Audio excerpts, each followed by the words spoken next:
David Schenberg is joining us. David is one of the co-founders of BusyEvent. BusyEvent is a startup that's working in the event space. If you've ever been to a trade show or a corporate event, an association event, David has been working for some time after he came out of the corporate world on a product to actually make that be easier to how people interact both at the event and before and after. So that's an interesting product all on its own. It's kind of interesting. We talked about how people, that's a lot of that is delivered by mobile, which we touched on when Darcy was talking about the mobile is this interesting channel that people have an interesting relationship with now.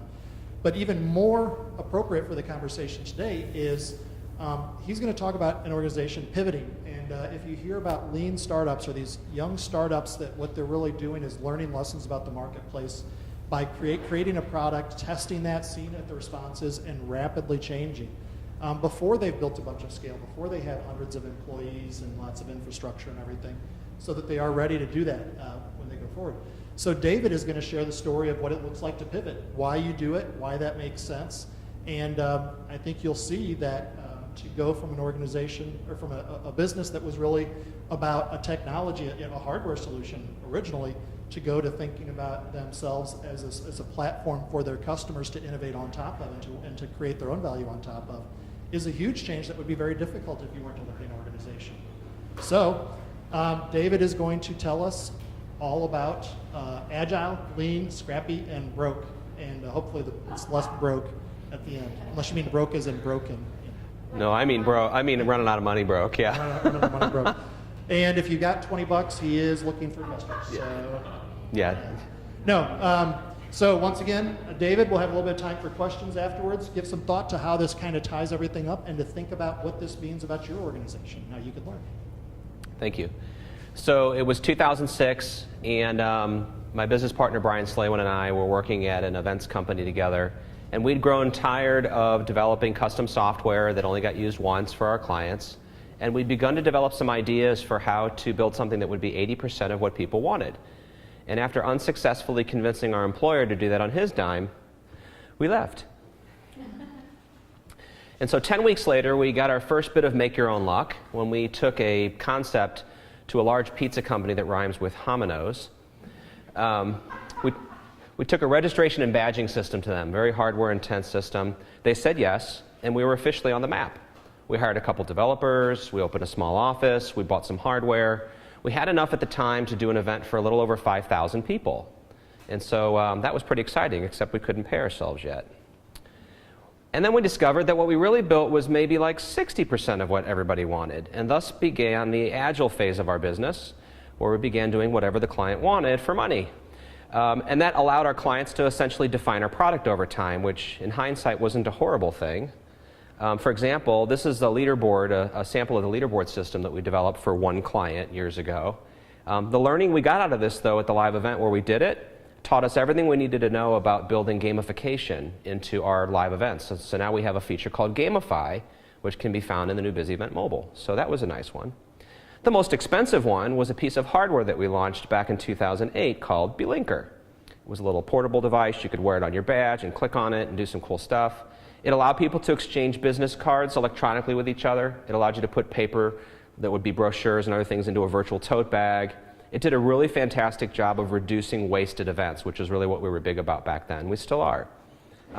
We just decided that if we could rent this whole lot of everything out about 4 to 5 times, that we would actually start to turn a profit.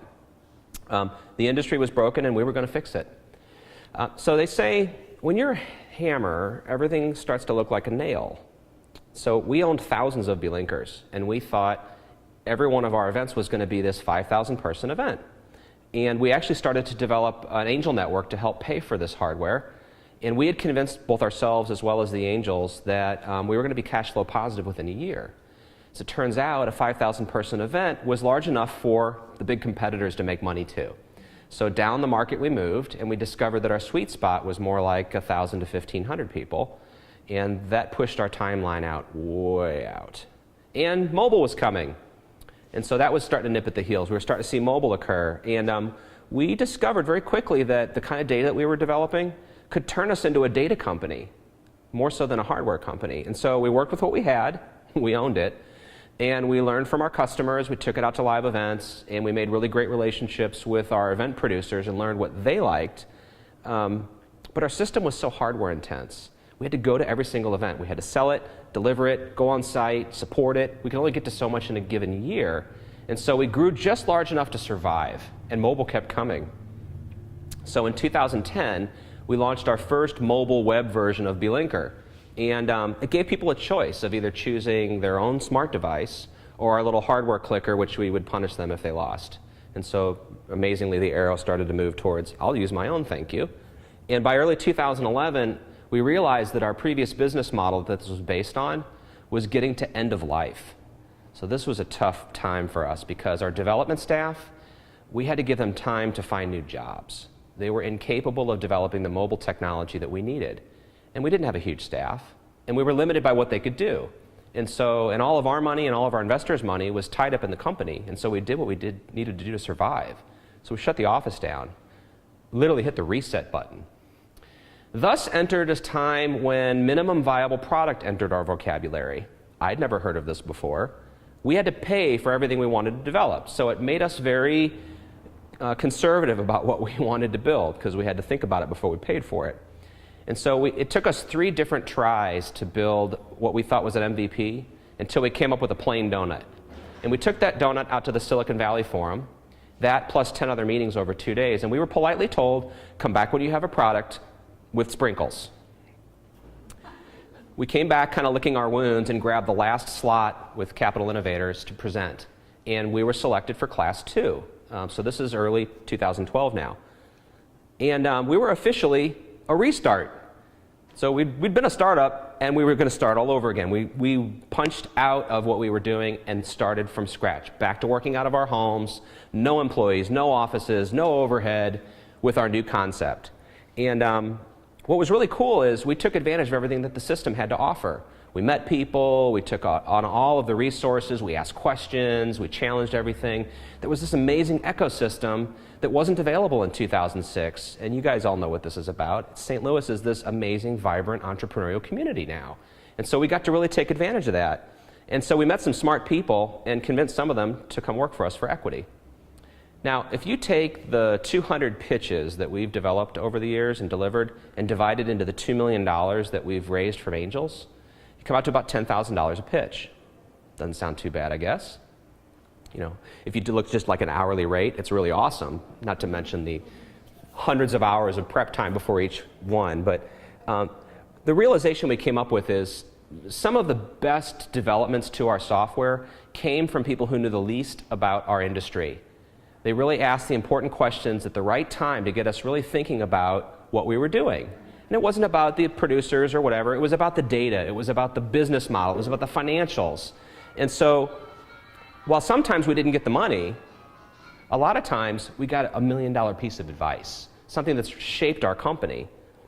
And so, 3 things we heard consistently from across the board. The first one is raise twice as much money as you need, because everything takes twice as long as it's supposed to.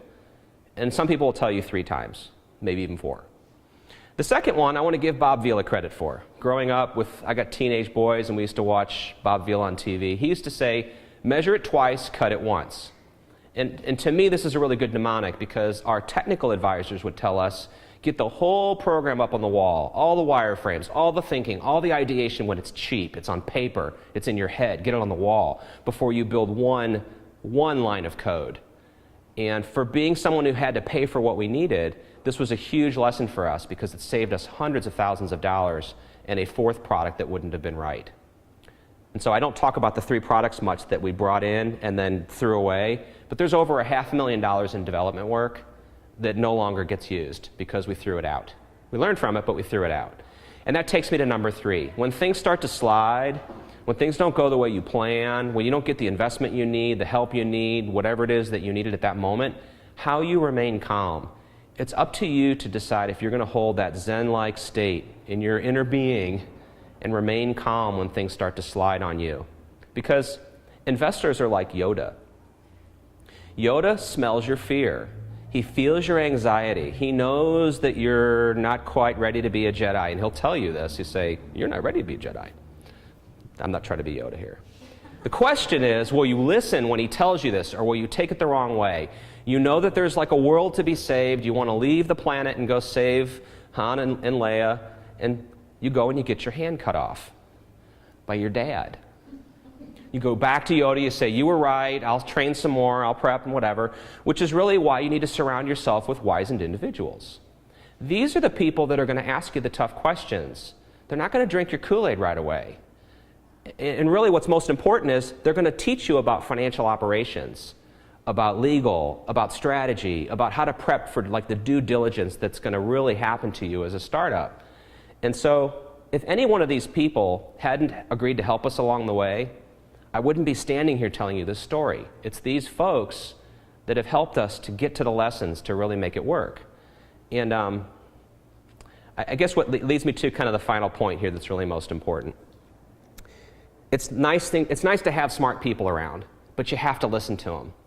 It doesn't mean that you have to do what they say. It means you have to listen and consider. And sometimes it means sleeping on it, or you're on a road trip and it hits you. You have to compare it and contrast it to what you know about your business, what you're passionate about. And above all, giving up some of the control, letting go. That's what being a Jedi is. Remember? Let go. Let go of the control, because otherwise you will lose your hand. And that's really what this is about. You want to avoid losing your hand. So I'm very proud to share with you the fruits of our labor, the app that builds event apps. And you can actually watch a 3-minute video at your leisure at bit.ly/appin3min, which is short for build an app in 3 minutes. And if you're impressed enough, go tell somebody who's in the event space, who even does an event for a couple hundred people. There's hackathons, there's startup things, there's stuff going on all the time. And every one of them can have an app. You can go to BusyEvent.com and you can start building your app for free. So I thank you for listening to my story today, and I look forward to the conversation that we're going to have right now.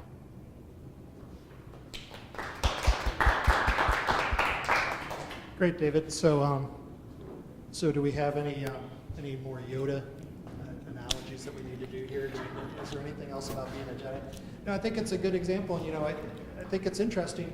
We talked about organizations become leaner and being more responsive, and how you guys you actually cycle back to being an organization of nothing to restart.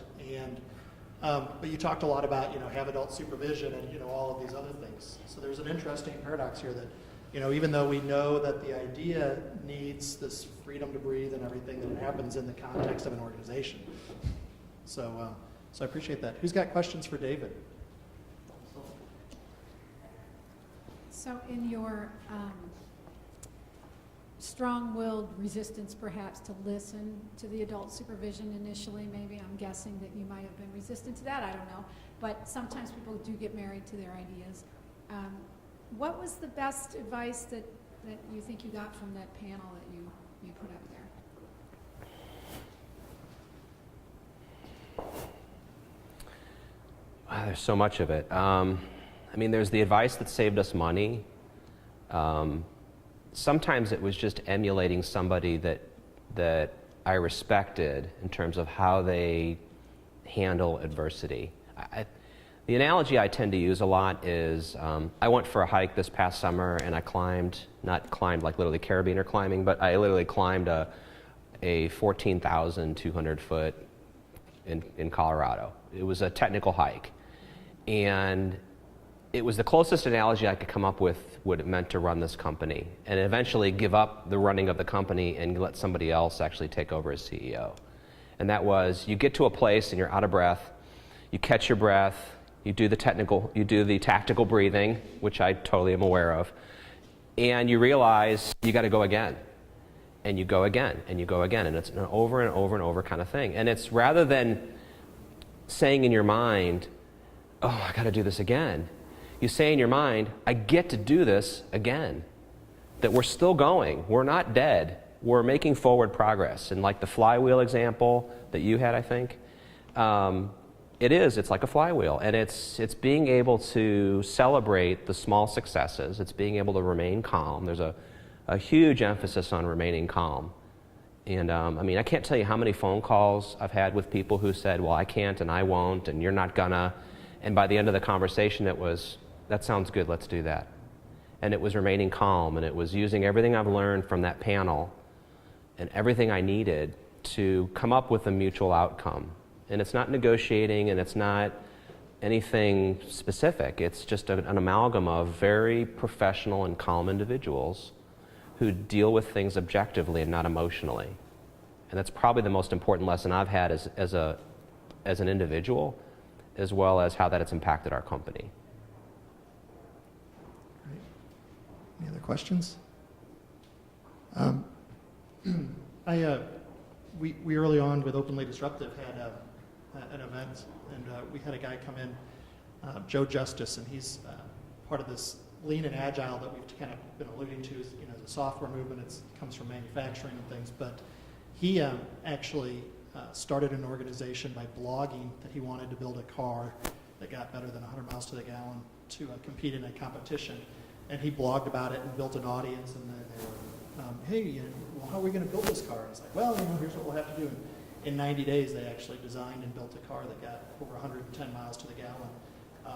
And they entered a competition. They placed 17th in the competition, beat out teams from Caltech and GM and places like that. And then his organization said, well, that was great. What are we going to do now? And, they had built the whole thing on openness, so it's all open source, so that people could post designs to it. The people that made the car were actually volunteers. And they said, well, I think we're going to have to keep making these cars because people joined in because they wanted one of these cars. So for us to stop now is kind of to not serve the people that have helped us get this far. So I think we're making cars.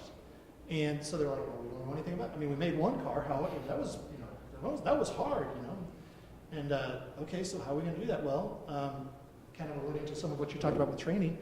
Well, we're not going to build a bunch of machinery and everything, but we get these garages, and what if we do everything where the design is something that the average volunteer can do in a garage? And all of the training will be on YouTube videos, and every process is done by two people, one person that's done it before and one person that's never done it before, so that we just have a lot of people that know it. And what if we make it so that every car is a new product cycle, so that we can, whatever we learned on the last one, we implement it. So now making these cars, they're fully road legal. They make them for under $25,000 each, and they now make them in 4 cities around the world because people want a car like that. And they actually have GM comes to them and, how do you do this? And they're like, the guys from GM had a great story about people from GM came and said, well, we'll help you with the aerodynamics of your car if you explain this process to us. And they walked them through it, and they were like, so you design each new product cycle and produce one in less than 2 weeks? Yeah, that's how we do it. We can't even schedule a design review meeting in 2 weeks, much less actually have the meeting and do something on it. So it's possible. I mean, there's some pretty amazing things going on, but these are all organizations, whether you're talking about Sylvan's perspective on how the person works within an organization, how culture comes from the brain. What Darcy talked about the continuously learning organization, why that's important to the people in the organization. And then what David talked about, how that turns into a business. We're in an interesting time where we have tools that allow collaboration that it's being valued more than it ever was before. So it used to be that you could value concentration of energy and power and resources. And that was really important, and now it's gotten to where we can distribute all of those things, but what we can't distribute is a shared perspective and a shared culture and a shared approach to solving problems, and that's what we've been talking about today. So I think it's been a great session. You all have been a great audience. If you've been watching at home, thanks for contributing in your own way.